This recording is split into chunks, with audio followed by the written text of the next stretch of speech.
Hi guys, how are you? Let's finish the unit. Well, as you know, we have to talk about the last point, point 3, dedicated to what's called in the traditional historiography los Austrias Menores, minor Austrias, which are the Austrias living in the 17th century. We are going to divide the unit in two parts. 3.1 dedicated to the domestic policy, in which we talk about how the monarchs during the 17th century are going to rely on the favorites, o validos en castellano, and how the problems with the treasury, with the lack of money, it's going to condition the foreign policy. In foreign policy, a series of military defeats are going to end with the power of the Austrians in Europe. You have here in this timeline the three monarchs. We are going to talk about the three monarchs of the Habsburg dynasty ruling during the 17th century. The first one is Philip III, the second Philip IV, and finally and last, because he's going to be the last king of the Spanish Habsburgs, Carlos II or Charles II.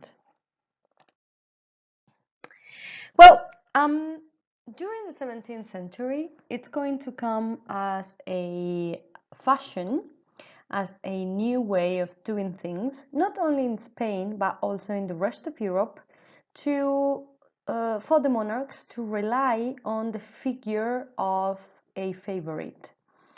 The figure of the favorite is a man of trust. It is a man chosen voluntarily by the king, on who the king is going to rely. The king is going to deposit voluntarily on him the duty of government. It is not happening only in Spain, as I say. It is happening also in some other parts of Europe, such as France, with Louis XIII and the famous favorite Cardinal Richelieu. Well, in Spain, all three kings of the 17th century are going to deposit their trust on different favorite or different validos. Valido es la palabra que utilizaremos en castellano.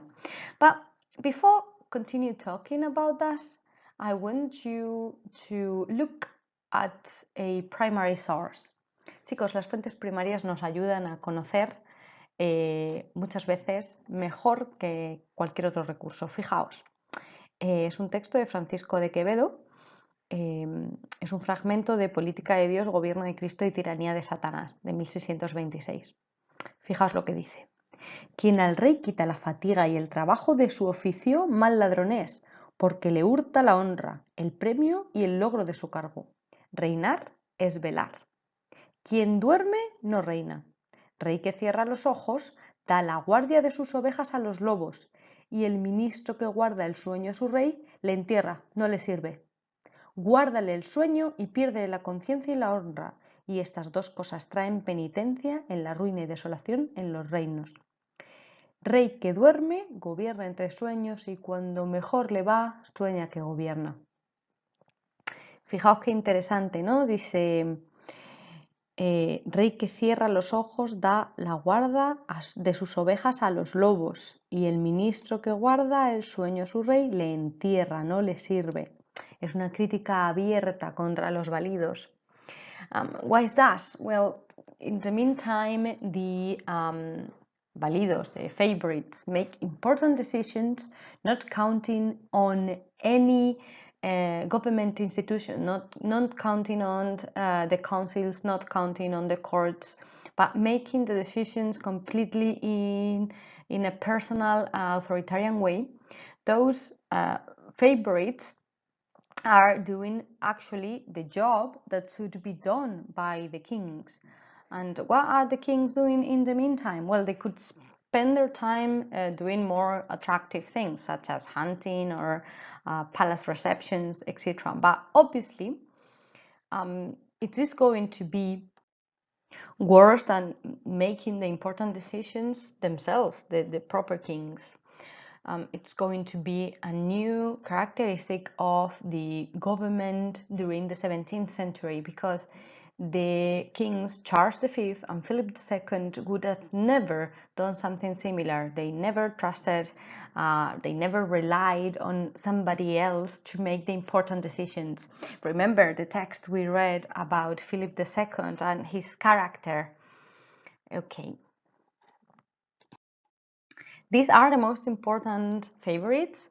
We'll talk about Duke of Lerma as the favorite of Philip III. We'll talk about Conde Duque de Olivares as the valido favorite of Philip IV, and Charles II is going to have many favorites. Well, Duke of Lerma is going to be remembered as one of the most corrupt favorites of history. Why is that? Well, he participated in two very controversial decisions. The first one is the expulsion of the Moriscos. We already know who the Moriscos are because I explained previously. They were living in Spain. They were distributed all around the Spanish territories after the Rebelión de las Alpujarras. And why expelling them now from Spain, even though they are Christians? Remember, they are Christians. Well, there was a threat, there was a belief at the time that given the chance of a Ottoman Empire invasion of Europe, the Moriscos would help this invasion from the inside. And that justified that at the time they made the decision of expelling definitely the Moriscos, that remember are Christians that are living in the Iberian Peninsula since centuries ago, are going to be expelled in 1609. That's one of the decisions Duke of Lerma influences on. But he's going to be remembered as a corrupt because of the decision of moving the capital from Madrid to Valladolid. Oh, what a chance! Why Valladolid? Well, in Valladolid, the Duke of Lerma had his feudal estates, his lands.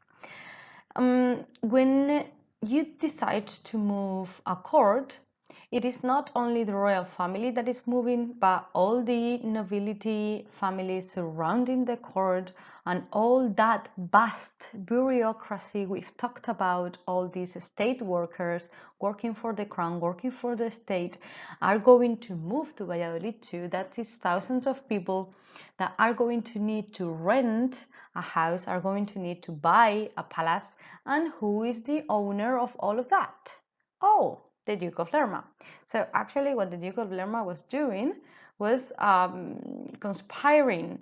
It's what nowadays lo que hizo fue un pelotazo inmobiliario, perdonadme que cambie al castellano, ¿no? Compró todos los territorios, todos los solares, y después va a sacar un beneficio económico enorme con el cambio de esta capitalidad al alquilarlos o arrendarlos o venderlos a los numerosísimos miembros de la corte que se van a trasladar a Valladolid. But not only because of that, but he is going to grow his fortune during his time in service to Philip III.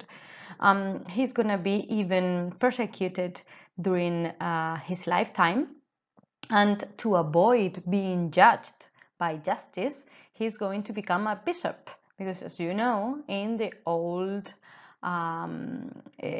way of organizing the society with the estates, we have privileged and non-privileged. In the old regime, the privileged had the different justice, and it's happening so with the church. Well, at the end, the Duke of Lerma, he fall. He stopped being the favorite of Philip III due to all his corrupt decisions, his corrupt acts.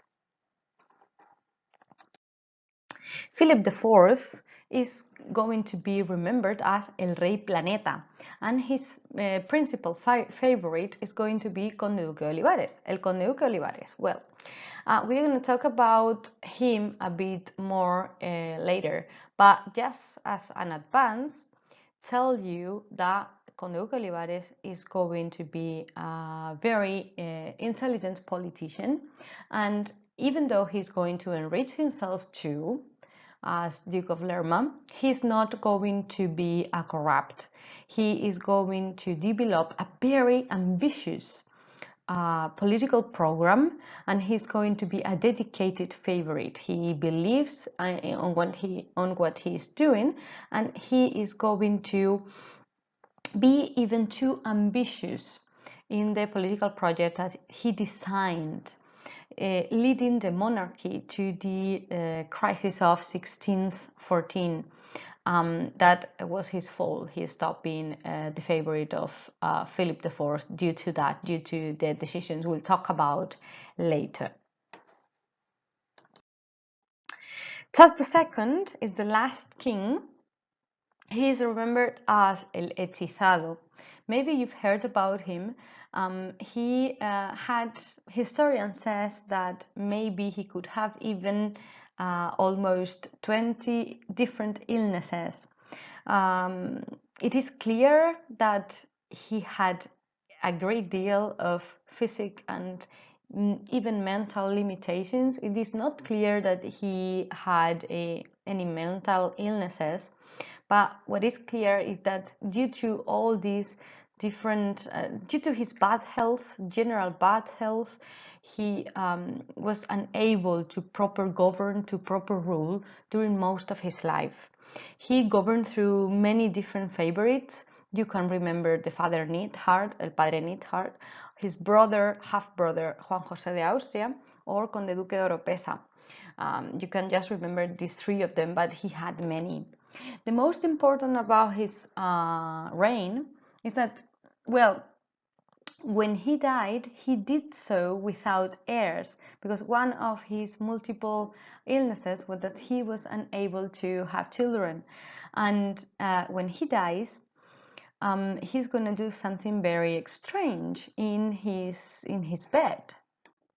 When he was dying in his deathbed, he dictated his last will, his testament, in which he was leaving all the Spanish kingdoms and all the Spanish territories to the French, to the Bourbon dynasty, the French dynasty we had been fighting for a long, long time.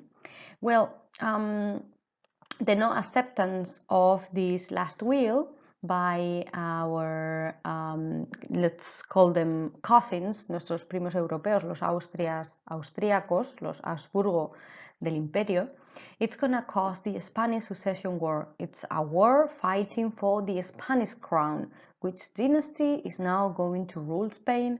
Well, I know you know the result of the war. Anyway, we'll mention it later. One of the key elements of the 17th century policy is the constant financial crisis. It is not an exception that we have to permanently ask for money. It is something happening from the times of Charles V. In order to maintain a very aggressive European policy, we are permanently at war since the 16th century, since the time of Charles V, the emperor, and then Philip II, and now in the 17th century, Spain is permanently at war in Europe, and that is very, very expensive. We were paying all of that with the precious metals arriving from America, mainly silver. But the quantity of silver that arrived to our treasury started decreasing. That, together with the enormous quantity of interest that we had to pay back to the banks, is going to make our financial status very precarious more and more all the time. What are the kings doing? The kings are actually asking for loans credits to all sorts of banks around Europe, Italian, Portuguese, Flemish banks. And when you ask for money, you ask for a credit, then you have to pay back with interests. So the state was very much in debt. It has a huge debt to pay back. It was actually something quite frequent for the royal treasury to proclaim bankruptcy, to proclaim several bankruptcies, proclamarse en bancarrota. And finally, to finish with the domestic policy, we have to talk, as I mentioned before, about the very ambitious policy developed by El Conde Duque de Olivares. He, well, better than saying, let's go again for a primary document so you can think together with me. Let's read. This is a fragment of El Memorial del Conde Duque de Olivares. Un memorial es, en esta época, un informe, ¿vale? Un informe que el Conde Duque de Olivares, como valido del rey, presenta, redacta él mismo y presenta a Felipe IV. Y en este fragmento dice así: Vuestra Majestad ha de considerar que el negocio más importante de su monarquía es hacerse rey de España. Que no se contente Vuestra Majestad con ser rey de Portugal, rey de Aragón, rey de Valencia, conde de Barcelona, sino que trabaje y piense en reducir los reinos que forman España al estilo y las leyes de Castilla sin ninguna diferencia. Fijaos, ¿qué pretende Olivares? Pues lo que está proponiendo es un proyecto de centralización de la política de los reinos españoles, centralizarlos, que lo que quiere, lo que propone es que sea no rey de cada uno de estos territorios, sino rey de España. Que sea rey de España y que para ello coja el modelo de uno de estos reinos, ¿no? El modelo de las leyes de Castilla, el modelo castellano. Lo que está proponiendo, para esto tenemos que hacer, tenemos que volver la vista atrás y irnos a la unión dinástica de la que tanto hemos hablado, Dynastic Union by the Catholic Monarchs, in which we said that they were kings of different territories, but those territories were preserving their borders, they were preserving even their currency, the different currency, the different institutions, the different laws, the different courts and parliaments. And it is the model that the Austrians, the Habsburgs, are having so far. Felipe II, Carlos V, they are King of Castilla, King of Aragon, King of Portugal, but each of these kingdoms preserves their own characteristics, their own institutions, their own courts. What is Olivares proposing? Olivares is proposing to unify and stop having all these different kingdoms and have only one kingdom, the Kingdom of Spain. Obviously, to do that, you need to destroy or to end the individual institutions of every different kingdom and establish one unique model. What is the unique model in this case? The model of Castilla. Bueno, este es el proyecto de centralización que propone Olivares. El primer paso, what's the first step? Is going to be what's called la unión de armas. As its name says, it's going to be a project of an army. Olivares wants to create an army of more than 100,000 men recruited by each kingdom. Each of those kingdoms regarding their demographic and economic resources, depending on how much population and how rich they are. Why is he proposing this? Because so far, up to this moment, Castilla used to pay most of the foreign policy expenses. Well, as you can imagine, this centralization process and la unión de armas in particular, which is one of the steps of the full centralization process, is not going to be very well received in the territories that are now Castilla, especially the territories that have a stronger identity. So far, Catalunya and Portugal. And that's going to be the cause of the crisis of the 1640. Es lo que se conoce como la crisis de 1640, que es consecuencia directa del establecimiento de este proyecto centralizador de olivares y en concreto su primer paso, que fue la unión de armas. ¿En Cataluña qué va a ocurrir? Pues que la llegada de la imposición de nuevos impuestos dentro de esta política centralizadora, la exigencia de la aportación de tropas que dictaba la unión de armas, ese primer paso de la política centralizadora, y en el contexto de la guerra con Francia, el alojamiento de los tercios en Cataluña, que estaban allí acampados, que, vale, chicos, siempre que un ejército se establece en un terreno, vive del terreno. Imaginaos la llegada de cientos de miles de hombres de repente a una ciudad, a un territorio que está normalmente acostumbrado o diseñado para abastecer a muchísima menos población.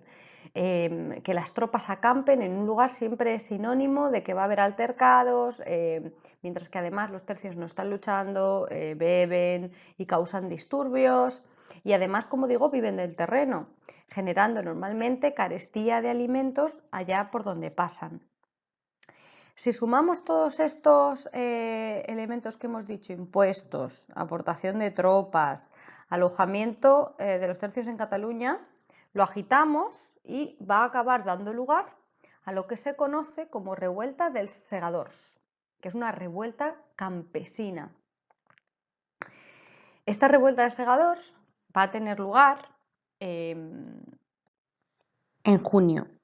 Se va a iniciar específicamente el 7 de junio de 1640, pero no va a terminar hasta 12 años más tarde, porque este conflicto solamente se va a resolver en 1652, porque va a pasar a formar parte de algo más grande, que es la Guerra de los 30 años y la guerra de la monarquía de los Austrias con Francia. Bueno, ¿cómo se inicia la sublevación de Cataluña? Pues tiene lugar con los abusos que siempre se da por parte del ejército, se daba por parte del ejército cuando acampaba en determinados lugares durante largo tiempo. En este caso eran mercenarios trabajando para la corona y además estaban llegando diversos motivos por el cual se le conoce segadores, diferentes campesinos que estaban llegando a la ciudad de Barcelona para trabajar en las cosechas como jornaleros y ese día es el día que estalla la revuelta, pero que venía acumulándose un malestar por estos factores que hemos comentado durante más tiempo. La revuelta es bastante sangrienta, de ahí que se le llame Corpus de Sangre, y el propio conde de Santa Coloma, el propio virrey, es decir, el representante del rey en este territorio, la máxima autoridad en este territorio y numerosos funcionarios reales van a ser los que reciban esta violencia. Se va a buscar a los representantes de Castilla, a los representantes de la corona en Barcelona y van a ser asesinados, pasados a cuchillo. En ese momento, y como digo, durante 12 años, Cataluña va a estar en abierta rebelión contra Felipe IV y dentro del contexto con la guerra con Francia. El siguiente lugar donde esta política centralizadora de olivares va a caer mal y va a desatar rebelión va a ser en Portugal. Y es que Portugal tenía además menos tradición y menos sentimiento de pertenencia a este conjunto y de reinos y a la monarquía de los Austrias. Las clases dirigentes van a ser las que impulsen la independencia de Portugal. Ellos pretenden ir más allá, quieren seccionar, segregar Portugal del resto de reinos. Y, como digo, la nobleza, la Iglesia, va a proclamar un nuevo rey de Portugal, que es el duque de Braganza, bajo el título de Juan IV. Vamos a estar también en guerra con Portugal durante más de 20 años y no va a ser hasta 1668 que el país vecino sea reconocido como un país independiente, una vez muerto Felipe IV. Aquí tenéis en el mapa los diferentes lugares en los que se abre una rebelión, pero no son los únicos, porque por ejemplo también existe un movimiento secesionista en Andalucía, liderado por el duque de Medina Sidonia, que quería proclamarse rey de Andalucía, pero con una menor importancia que el resto de los conflictos. Os dejo por curiosidad, cuando suba la presentación pincháis en el link, el himno actual de Cataluña, lo es desde 1899 y quiero que leáis la letra y seáis conscientes de que el himno actual de Cataluña está ensalzando esta rebelión, la rebelión de Cataluña durante la época de Felipe IV y que en realidad es una forma de homenajear ese levantamiento que se ha considerado tradicionalmente una forma de rechazar el centralismo que se quiere establecer desde Madrid. And now the second part of the unit, the foreign policy crisis, the crisis in Europe. Because during the 17th century, the different conflicts we're going to participate in are going to end up in losing most of the territories that the Austrians have in Europe, and as a consequence, the supremacy in Europe. Well, during the time, during the reign of Philip III and the favorite Duke of Lerma, it was a time of peace, because actually they're going to sign many different truces, treguas, such as la tregua de los 12 años, 12 years truce, and peaces with different countries around Europe, forming a period called Pax Hispanica by the historian John Eliot, that it's a period of peace, a very strange period of peace, that is surrounded by war, by permanent war all around. Actually, in 1618 in Europe, a very important war known as the 30 Years' War, because it's going to be, the time it lasts, is going to last up to 1648, 30 years. It started in 1618, that war in Europe, but Philip III didn't participate, didn't enter. But when he died in 1621, his son, the future Philip IV, and the mentioned Conde Duque de Olivares, his favorite, su valido, that we've mentioned, it's got a very aggressive policy, very ambitious policy. Both of them are going to set up a policy of recovery of prestige in Europe, una política de recuperación del prestigio en Europa. Why is that? Well, in the meantime, we had our Pax Hispanica, our truce. The different countries that were considered to be our enemies in Europe in this moment, such as the Netherlands, are gathering power, are recovering themselves, and are advancing.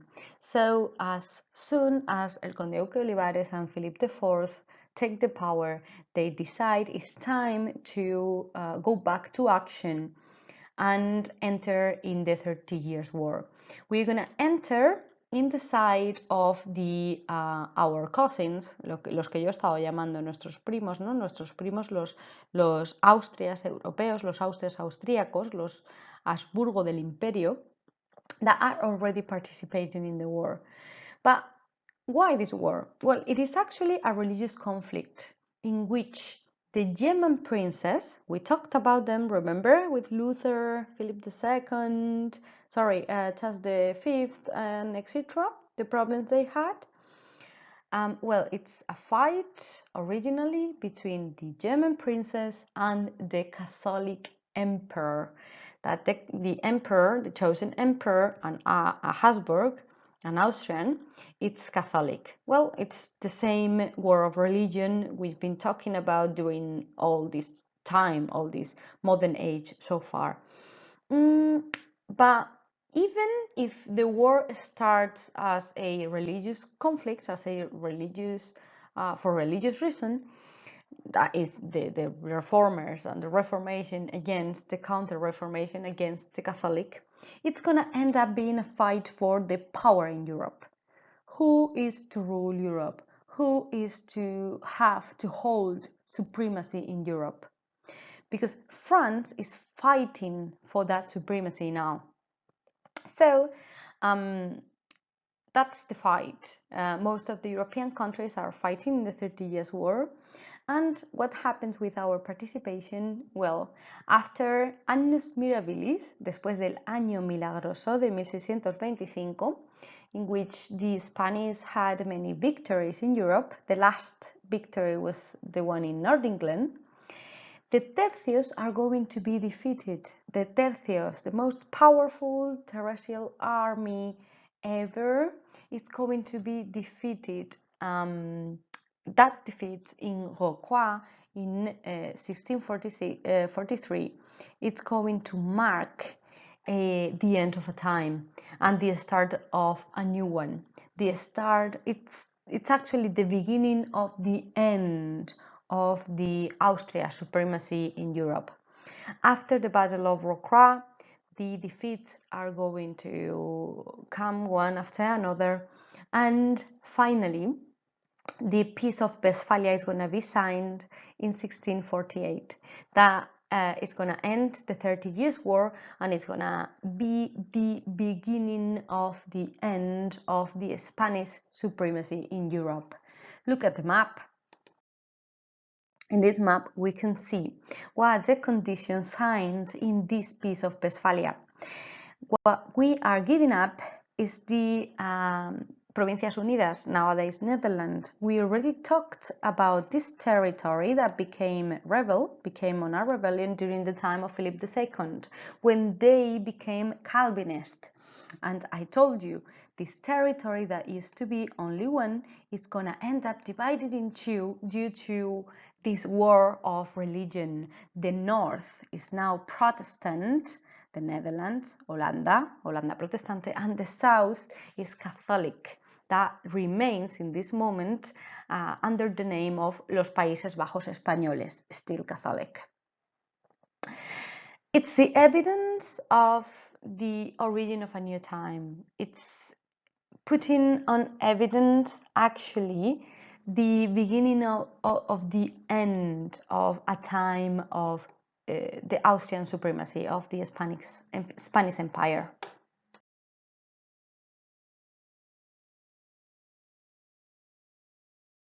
Y no quería dejar de mostraros esta pintura, que es fruto de la Guerra de los 30 años, porque está contando un episodio de la misma. Específicamente del Annus Mirabilis, de ese 1625, que constituyó el último año de victorias para España.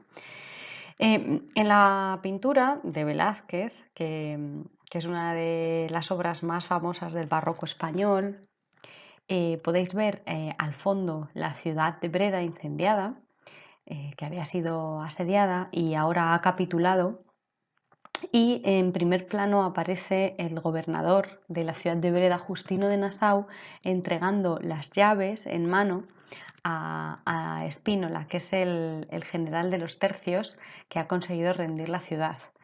Y bueno, el cuadro es conocido como la rendición de Breda, pero también como las lanzas de Velázquez, por motivos obvios, ¿no? Como las lanzas que podéis ver en la parte de los tercios. Y bueno, well, after the 30 Years' War, the war with France is going to continue. It's going to continue some years after. Well, it's going to continue most of the remaining 17th century, but in this case, it's going to be the King Louis XIV, Louis XIV, who is going to persecute to obtain some territories in the French border. And after some fights with France, the Peace of the Pyrenees is going to arrive in 1659, and finally Louis XIV is going to get its prize. The Spanish King Felipe IV is going to give to the French the Roussillon, el Roussillon, and the Cerdaña, and some of the strongholds, plazas, territorios in Flanders to France. But not only that, but also there's going to be a wedding treaty in which the infant Maria Teresa, the daughter of the King Felipe IV, is going to be married with Louis XIV, Luis XIV. Bueno, quería hablaros de Luis XIV. Luis XIV es conocido como el Rey Sol. He's going to be the main representative of absolutism in Europe. He's strengthening the power of the crown of France inside the borders, and it's expanding the power of France outside its borders too, getting some territories in the borders, such as what has happened right now with the Roussillon and La Cerdaña, and some territories in Flanders. Well, in this painting you can see an interview between Philip IV and Louis XIV in La Isla de los Faisanes in Irún. It is an event that was organized by the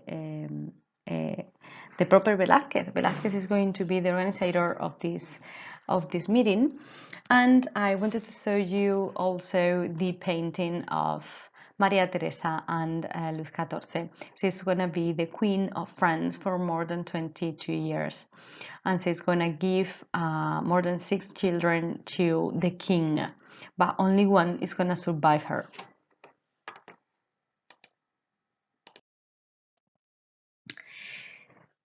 Here we see the already lost territories of the Netherlands in the Peace of Westphalia, and here we can see now the lost territories, Artois, el Roussillon y la Cerdaña, that are now given up by the Peace of the Pyrenees.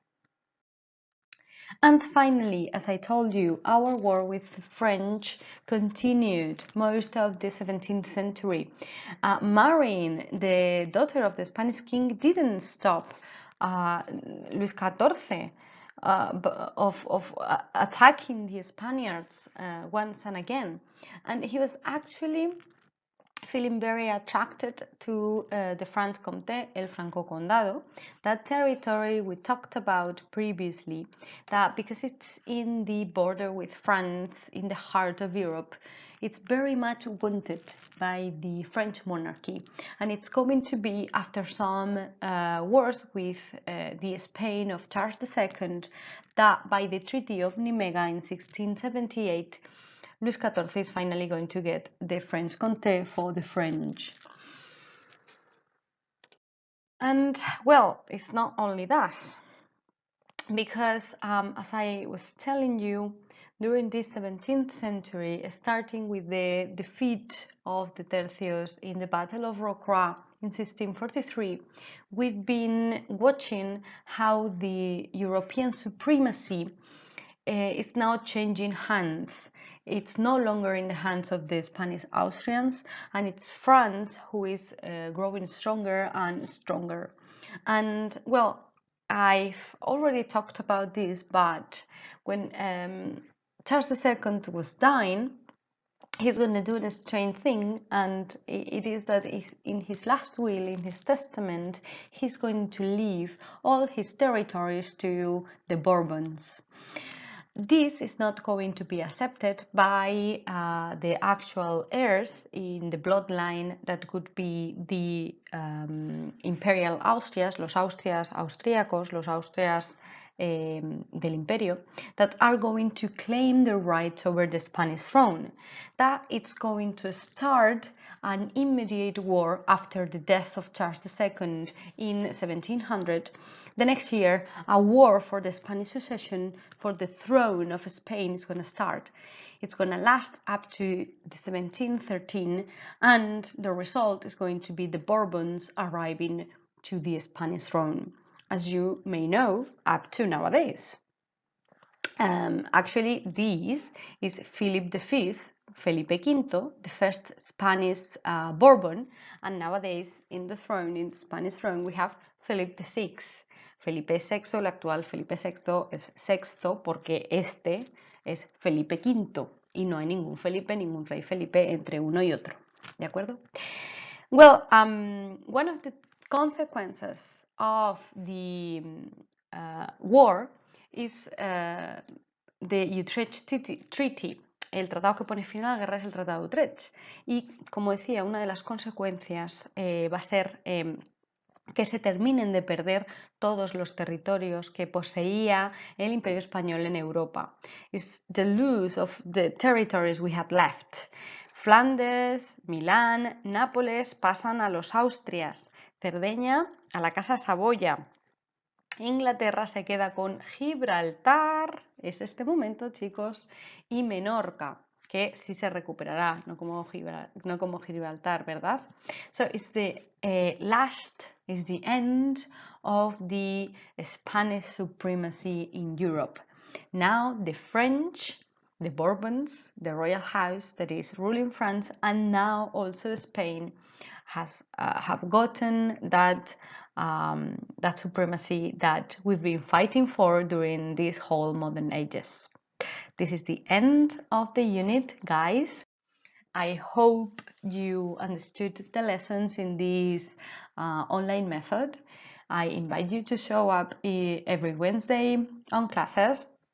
I hope you have I hope you prepare well the test we have next week in our period, next Wednesday in our period. Please send me messages, send me emails if you have any question, and well, I hope you have a good weekend. Bye!